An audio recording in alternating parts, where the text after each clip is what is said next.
Hi friends, my name is Angie. Welcome to my channel, or welcome back to my channel. On this channel I like to do videos on books as well as homeschool, and the homeschool is mostly book related, so thank you for stopping by. I'm really excited for today's video. It is my TBR for March, and in March I plan on doing the March through History Read-a-thon.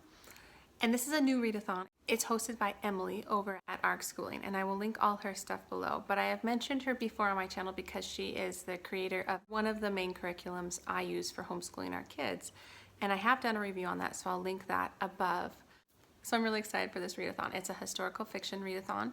And even though I just participated in Historathon, which was another historical fiction readathon last month in February, I still want to do this one just because historical fiction is one of my favorite genres to read. So it is not a hardship for me to pick up more historical fiction books. So let me get into my plans for this month. Okay, to start with, I'm planning on reading The Girl in the Tower. Is it The Girl? It is The Girl in the Tower.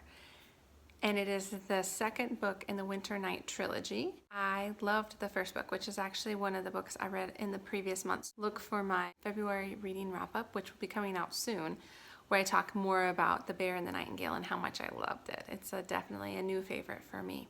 But this book, The Girl in the Tower, is the second in the trilogy.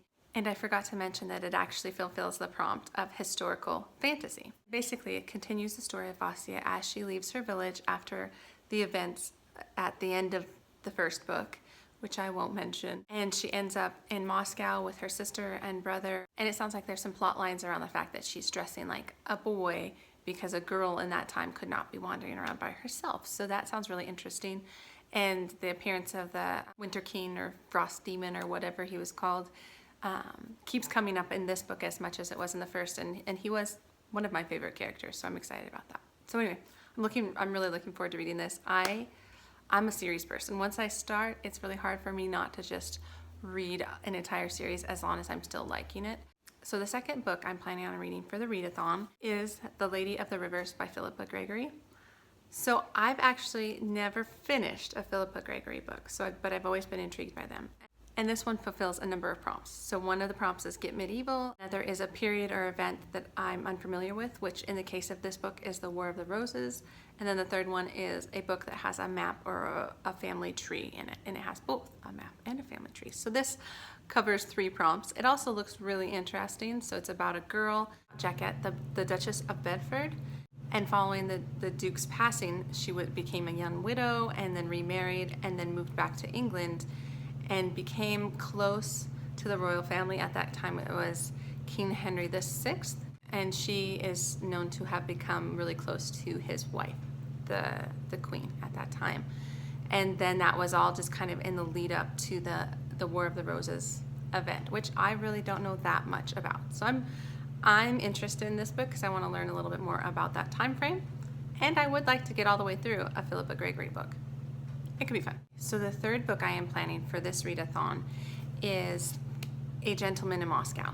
And a lot of different people have been reading it, and it sounds really intriguing. It is set in Russia, and so it is actually, it's for the prompt non-European, so that qualifies.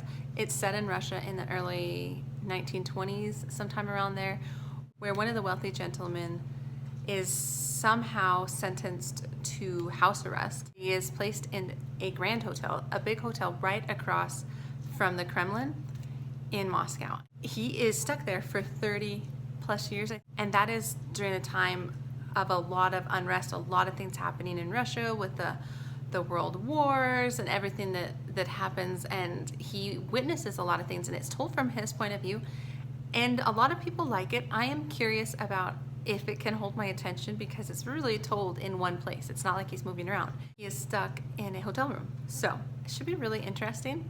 I'm looking forward to it. So we'll see what I think. Okay, so the fourth book I have planned for this readathon is this book. It's to finish this book because I am about 50 pages into it. And the book is The 7.5 Deaths of Evelyn Hardcastle by Stuart Turton. It covers the prompt historical, mystery, or thriller, which actually I feel like this was a little harder to track down, but it looks very interesting. So I think it's set in the early 1900s, and it follows this story of this woman who is murdered in the evening, but the twist is is that then the inspector that comes in to solve her murder, he relives the day over and over and over in kind of like a Groundhog's Day style. But I think he sees the murder through a different witness's point of view each time. So it kind of tells it over and over and over from different people. I've heard it's very interesting. So I love mysteries, and so I'm really looking forward to this one. I'm actually really looking forward to finishing it. So we shall see what I think of that. And then for my 5th book, I found this book. It's called The Eros of Winterwood by Sarah Ladd. I've never heard of it or her, but it checked a couple different prompts. One was gown on the cover. Another was historical romance. This is set in England, I think the early 1800s. It's about a woman who, she's an heiress, obviously by the title. She's an heiress to an estate, and she promises her friend who is dying that she will raise her child. I think it is a baby, and against kind of her parents' wishes.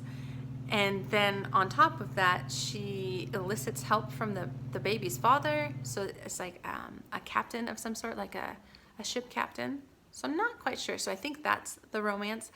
But on top of that interesting plot line, there's also the baby gets kidnapped.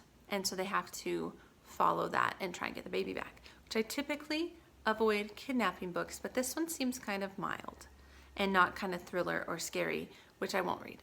So anyway, I'm looking forward to that and see if it's an author I like. I really don't know. We'll see. And then the last book I'm listening to on audiobook. It's also a second book in a series. It's The War I Finally Won, and that is the book that follows the war that saved my life. The book fulfills the prompt middle grade novel, and so I actually just finished the first book in this series last month. And so look for that in my wrap-up. I really loved it. It's a story about a girl named Ada as she lived through World War II and was sent to the countryside. And she is disabled, she has a club foot, and she was treated very poorly by her mother. And the first book really goes a lot through kind of her process in realizing her self-worth and who she is. And so she does a lot of healing in that book. And this second book appears to kind of continue that process where she's more formed as a confident person. And now she has to kind of figure out who she is within that confidence, who she is now that she understands she has some worth. So those are the books I'm planning for the March Through History Read-a-thon, again, hosted by Emily over at ARG Schooling. And I may pick up some other books along the way. I have a couple other mysteries that I have on reserve at the library. I'm just not sure. We'll see what else I come up with or if I finish these, but I'm looking forward to all of them. They all look really good, and we'll see kind of what my reading month looks like. But thank you for taking the time to watch and get excited with me. And yeah, please consider liking, subscribing, and all of those things. And that is all I have for this video. So have a wonderful day and take care. Okay.